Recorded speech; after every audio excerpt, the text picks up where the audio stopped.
Yo, what's good everyone? OJ here. Welcome to another video. Today I thought I'd do something a little bit different and kind of look forward to 2019 on the Nintendo Switch. Obviously 2018 was, I think, a solid year for the system. A lot of great third-party support. Pokemon Let's Go Pikachu and Eevee just launched today. People are enjoying that. And we've got Super Smash Bros. Ultimate coming in less than a month. Plus games like Octopath Traveler and also Mario Tennis, all of that. But I think 2019 is going to be a year that actually surpasses the 2017 year for the Nintendo Switch. And let's get into some of the reasons why I think so. Let's start off this big list here, guys. I got about 11 games or so that are going to launch in 2019 or have the possibility of launching in 2019 because they were announced in 2017 or 2018. So let's first start off with Fire Emblem Three Houses on the Nintendo Switch. This is Intelligent Systems' first console-based Fire Emblem game in like over a decade. We haven't seen it in so long, so I'm really excited about this one. There's a lot of new upgrades and additions that they've done to the battle system with troops and everything. It's really looking like it's going to be a complete revelation from what we saw before on the Nintendo 3DS. With the added hardware of the Nintendo Switch, I think you're going to be able to do a lot of things that you could never do before in a Fire Emblem franchise game. Now next we're moving on to Daemon X Machina, and this game is one of those mech action games that we really don't see too much, but I also think it can be that type of sleeper hit that we saw for a game like Octopath Traveler on the Nintendo Switch, where it comes out in a little bit of an isolated month and then everybody just goes out there and buys it because there's not much other things to play, not a lot of talk on the other systems since they're moving over to the next generation of games, and bam, this game comes out and it really just impresses people. You're going to have online multiplayer, so that's going to be really cool. A lot of customization with your mechs. You have on the ground combat as well. This is looking to be one of the best mech games made probably in the past decade or so based on what I've seen. Now moving on, we do have Travis Strikes Again, No More Heroes on the Nintendo Switch. This has a release date for January 18th, 2019. It's coming out in the same month as another game that we'll be talking about in just a bit, and it's actually looking really cool. It's a cheaper price game,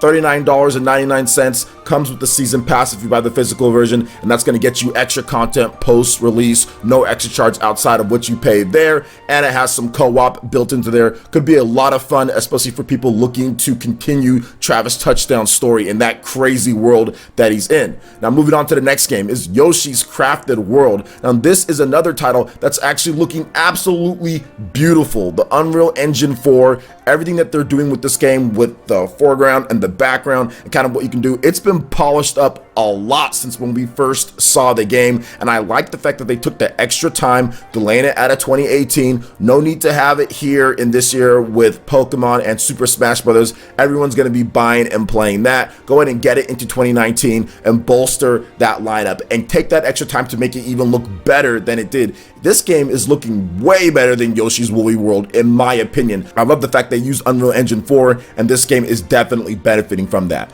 Next game is New Super Mario Bros. U Deluxe, which I kind of foreshadowed a bit with Travis Strikes Again, No More Heroes. This game is also coming out in January 2019, and it's going to have that type of impact that people aren't really expecting. You're not expecting it because, what, this is just a Wii U port, right? It's not a brand new game. The difference, though, is that this game would have sold way better if the Wii U didn't flop the way it did. You know how I know this? Because if you look at the sales of New Super Mario Bros. 2 on the Nintendo 3DS and how good those sales were, and that game was average. I played it and beat it, and it's actually nowhere near as good as New Super Mario Bros. U. So the fact that they're bringing this one over with all of the content and even adding in extra content, this is going to be one of those local co-op hero games that you can play, girlfriend, kids, family play. I think a lot of people are going to go out there and pick this one up just because of the sheer amount of content, how clean it looks, got a nice resolution bump to 1080p. You can play it anywhere that you want, probably going to have single Joy-Con play. That's going to be a fun game to bust out whenever you have friends over or whenever you want to have some multiplayer right there in your house, and it's coming out very soon, January 11th for that one. Also, real quick guys, Yoshi's Crafted World, that's a apparently spring 2019 release. Now moving on to the next title, it is Town from Game Freak, and what I love love about this game is that it's a brand new IP from Game Freak, and it's also an RPG that takes place in the same town. So not only do you have a new IP, you have new concepts. An RPG that takes place in one town. Usually you're kind of traveling all over the place and doing all different types of things, but this one's a little bit different. We need new and unique ideas, and town is providing that. We don't have a lot of footage to go off of or information outside of what they've given us at that last Nintendo Direct, but I'm really happy that they announced it, and I'm thinking that Game Freak is really trying to stroke the creative juices with this type of game. Now moving on to the next title here, we have Animal Crossing on the Nintendo Switch. Now this is a huge system seller for Nintendo. This is going to be one of the games that I think gets bundles. This is going to be one of the games that's a super evergreen title, like a Super Mario Odyssey, like a Legend of Zelda Breath of the Wild, like a Mario Kart 8 Deluxe. This game could potentially even outsell all of those games. That's the power of Animal Crossing. It's been a long time since we've seen Animal Crossing, and Animal Crossing fans are thirsty. And no, I'm not talking about Animal Crossing Pocket Camp. We're not talking about that. We're talking about the actual portable built Animal Crossing game, but this is a little bit different. Once again, because of the hardware of the Nintendo Switch, you get that Animal Crossing portable experience. You get that Animal Crossing home console experience from the GameCube or from the Wii. There was nothing on the Wii U outside of that stupid Amiibo festival. So I think Animal Crossing fans are going to come in full force, and this is going to pick up a whole new slew, a whole new generation of Animal Crossing fans because of Pocket Camp and just because of the time that it took in between releases. I think we're what, 6 years removed from Animal Crossing New Leaf, or yeah, something like that. 5 to 6 years removed. It's been a while since that game came out on the Nintendo 3DS. Animal Crossing fans are hungry, and they're going to eat this game up. So that's going to be a big system seller and mover for Nintendo in 2019. Now moving on to the next game, Luigi's Mansion 3. Once again, don't have too much information on this one, but this game has been a long time coming. It's been a while since Luigi's Mansion Dark Moon. We haven't seen anything from the franchise outside of that remake of Luigi's Mansion on the Nintendo 3DS, which is almost kind of like a demake because it doesn't look as good as the GameCube version of the game, although it does have co-op built into there, so there is some new things that they've added in. However, there's online co-op in Luigi's Mansion Dark Moon, 4-player online co-op, so it's not like they did something better than what they did with the game that already came out before it. So this one with Luigi's Mansion 3, this is where Next Level Games is going to put in all of their time, attention, and effort. This could be a system moving game that people don't think is a system moving, but it is. Luigi's Mansion Dark Moon did so well, guys. Shigeru Miyamoto actually got the whole team an autograph drawing because he was impressed and happy with how well that game did on the Nintendo 3DS. I don't think anybody expected Luigi's Mansion to do as well as it did, because the last time that we saw it was the GameCube. There wasn't really much to go off of, but Dark Moon really hit a home run, and I think Luigi's Mansion 3, because it has that numbered title, they've been working on it for a while. They're really going to kind of just put everything they got into this one. They got much better hardware here. I think they're going to do some crazy stuff with this game and some of the mechanics and everything, and it's going to do very, very well. Now let's get into probably the biggest system seller of 2019 for Nintendo, and the game that's really going to cause the most ruckus, and I think that is Pokemon 2019, the new Pokemon title from Game Freak. This is the game that's not going to be like Pokemon Let's Go. It's going to be more like the core entry Pokemon games that we've seen before, like Pokemon X and Y, like Pokemon Sun and Moon, games like that. It's going to have all those little elements, the random encounters and stuff that you're used to, whereas Pokemon Let's Go Pikachu and Eevee is more like the Go games, kind of adapted to more of a core base, but still trying to get in some of those casual players as well. But Pokemon 2019 is going to draw in casuals, it's going to draw in the hardcore, it's going to draw in the mid-core, whatever you want to call the gamers out there. This is going to be the big game for the holidays for Nintendo that we can confirm and guarantee 2019, guys. And this is going to be a huge system mover, especially in Japan. Expect to see crazy numbers when this one comes out, probably record-setting numbers,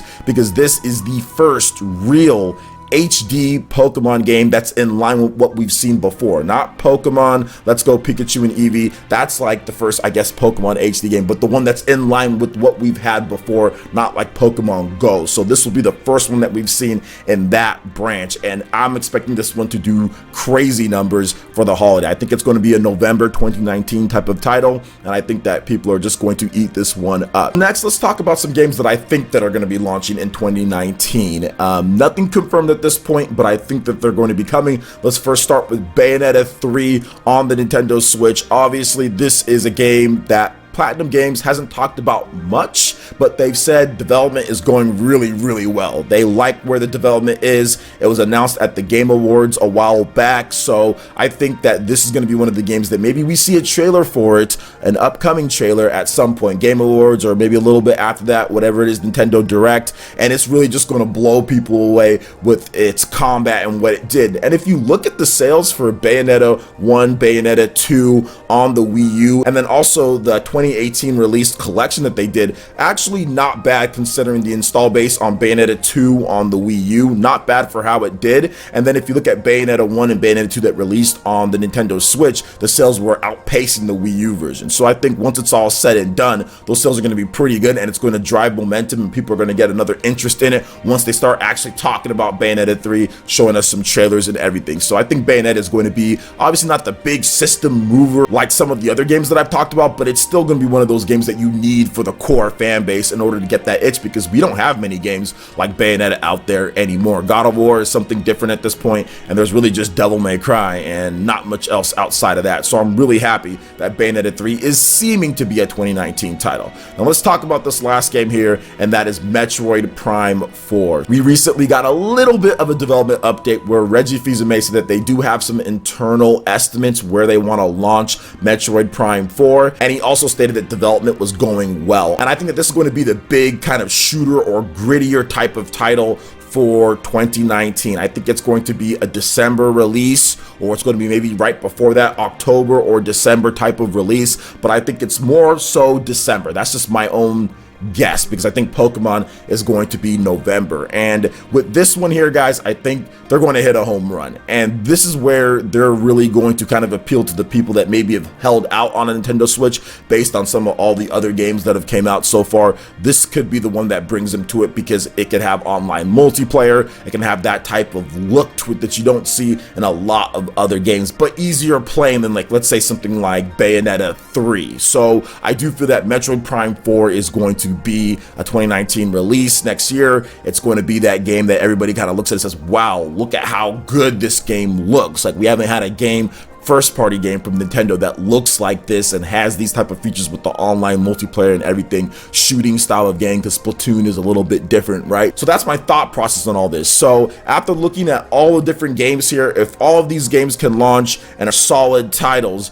then 2019, in my opinion, definitely beats 2017, because you have just a sheer amount of amazing games in here, and then probably some surprises here and there. 2017 was amazing. You had Super Mario Odyssey, you had Xenoblade Chronicles 2, you had Legend of Zelda Breath of the Wild, Splatoon, ARMS, but with this list of games here and the amount of variety and depth from the RPG standpoint all the way to platformers, then shooting games, action, there's just a little bit of everything. You have a mech game in there. It's just a lot, and there should be more as well. And we're not counting third-party games here. We're just counting the first-party titles that Nintendo's going to be publishing or directly involved with. So I think there's a lot here. So what do you guys think about my list here of 2019 games? Are you excited about these titles here? Do you think that it's going to beat 2017, hypothetically speaking, if all of these games come out?